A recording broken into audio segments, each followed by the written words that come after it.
भारत के 58% लोग डायरेक्टली या इनडायरेक्टली एग्रीकल्चर सेक्टर में काम करते हैं या बिजनेस करते हैं। एग्रीकल्चर सेक्टर भारत के जीडीपी में 15% का योगदान देता है।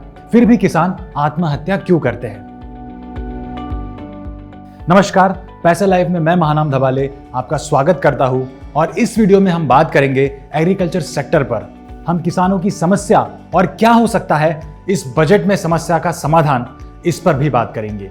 अभी तक भारत में जो फार्मिंग का स्ट्रक्चर रहा है, जिसमें किसान साल भर मेहनत करके फसल को उगाता है और जब बेचने की बात आती है तब किसान 3 तरीकों से अपनी फसल को बेचता है।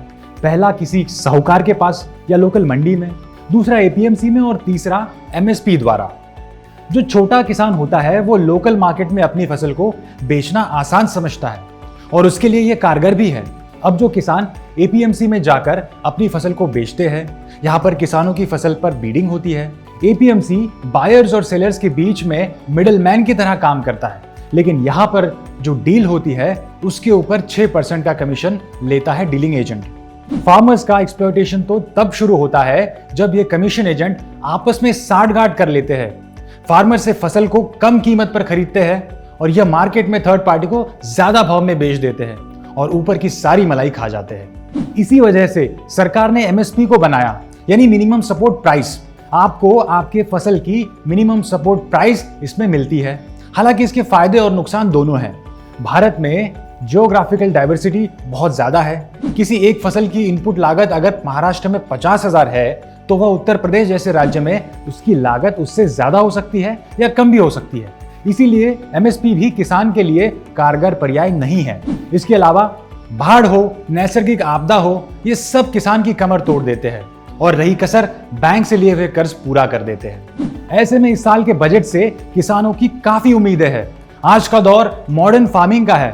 बहुत बार फार्मर्स को ट्रेडिशनल फार्मिंग से मॉडर्न फार्मिंग में बड़े पैमाने पर सहायता की जरूरत होती है। देश में कृषि विज्ञान केंद्र हो, इक्रिसैट जैसे संस्थान काफी मात्रा में संशोधन कर रहे हैं, पर यह सब काफी नहीं है।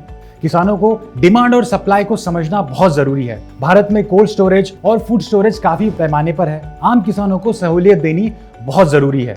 बजट में किसानों के लिए इंफ्रास्ट्रक्चर खड़ा करना बहुत जरूरी है। सरकार को पीएम किसान योजना और डायरेक्ट अकाउंट डेबिट स्कीम से राहत तो मिलती है, पर बुनियादी स्तर पर काम नहीं हो पाता। कृषि मंत्रालय बजट में अगर स्वामीनाथन आयोग को लागू करता है, जिसमें स्वामीनाथन आयोग ने एमएसपी तय करने के लिए लागत में खाद बीज आदि पर खर्च, उसकी पूंजी या उधारी पर लगे ब्याज, जमीन का किराया, पारिवारिक श्रम आदि सभी को शामिल करने तथा लागत से 150% तक एमएसपी रखने की सिफारिश की है। अगर स्वामीनाथन आयोग भी लागू किया जाए तो किसानों को राहत मिल सकती है। आपको ये वीडियो कैसी लगी हमें कमेंट सेक्शन में जरूर बताएं और पैसा लाइव को सब्सक्राइब करना ना भूलें।